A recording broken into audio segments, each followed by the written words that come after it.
BC주 팬데믹 이후 주택시장 5배 변화 요소는 캐나다 부동산 시장 분석입니다.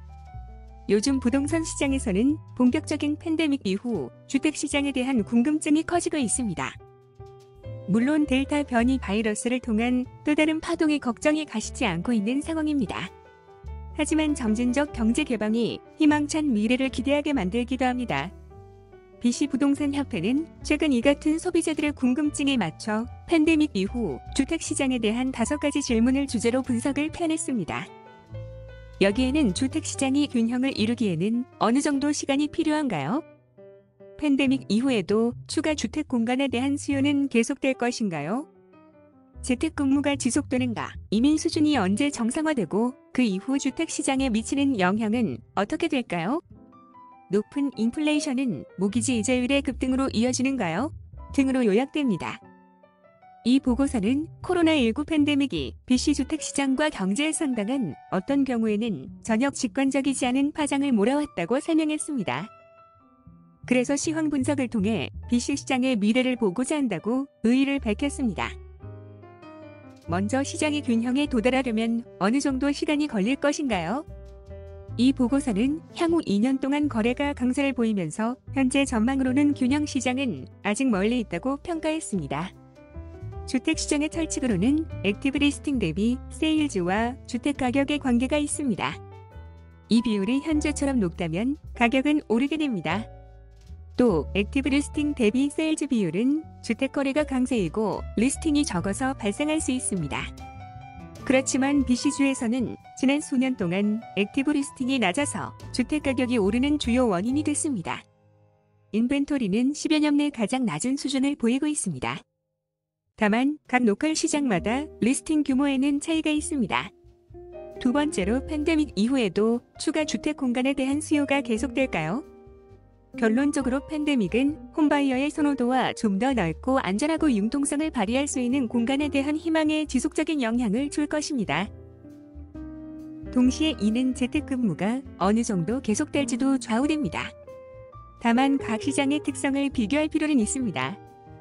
예를 들어 단독주택 거래의 비중과 해당 지역의 단독주택 착공 비중입니다. 먼저 밴쿠버를 보면 매매 비중은 단독주택이 34%를 차지하지만 신규 착공에서 단독주택이 차지하는 비중은 18%에 불과합니다. 프레이저 밸리에서도 거래 비중은 47%로 높지만 착공 비중은 33%로 낮은 편입니다. BC로 메인랜드를 벗어난 지역도 마찬가지입니다. 빅토리아를 보면 2020년 기준 거래 비중이 51%나 되지만 착공은 26%에 불과했습니다. 킬로나에서도 매매 비중은 51%이지만 거래 비중은 35%에 그쳤습니다. 세 번째로 재택근무는 계속될까요? 우선 수많은 노동자들은 재택근무를 선호하고 있습니다. 완전한 재택근무를 원하는 비중이 12%였습니다. 재택근무와 사무실 근무를 절반씩 섞는 의견에는 29%, 직장으로 완전히 복귀하는 시나리오는 20% 등으로 변화를 보였습니다.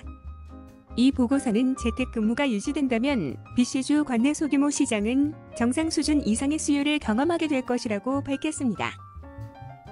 그렇지만 바이어들의 소득은 반영되지 않을 수 있어서 해당 시장에서는 공급의 중요성이 더욱 커지게 된다고 설명하고 있습니다. 네 번째는 이민자 유입 수준입니다.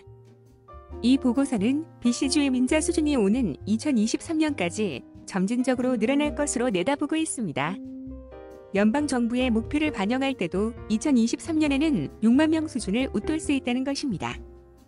게다가 대학생들도 올 가을에는 교실로 복귀할 가능성이 커지고 있습니다. 백신 공급이 더욱 빠르게 확대되고 있기 때문입니다. 이미 BC주는 대학 수준 교육기관 대상 학생 퍼밋이 올해 1, 4분기부터 늘어나고 있다는 것입니다. 결과적으로 콘도 시장은 내년도 이민자 수준이 영구적 상승 곡선을 타기 이전부터 수요가 상당히 늘어날 것으로 기대되고 있습니다. 마지막으로는 인플레이션입니다. 팬데믹 이후에는 5년짜리 고정금리를 기준 20년 내 가장 낮은 하락 곡선을 그리고 있습니다. 이 가운데 최근 캐나다 통계청의 소비자 물가 지수는 인플레이션의 상승 징후를 보여주고 있습니다. 지난 12년 내 가장 높은 3.5% 수준입니다.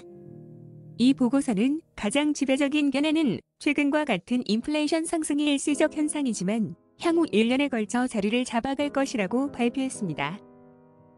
만약 그렇다면 경기 부양 정책이 정상적으로 줄어들면서 모기지 이자율도 늘어날 수 있고 2024년에는 4% 밑까지 도달할 수 있다고 내다봤습니다.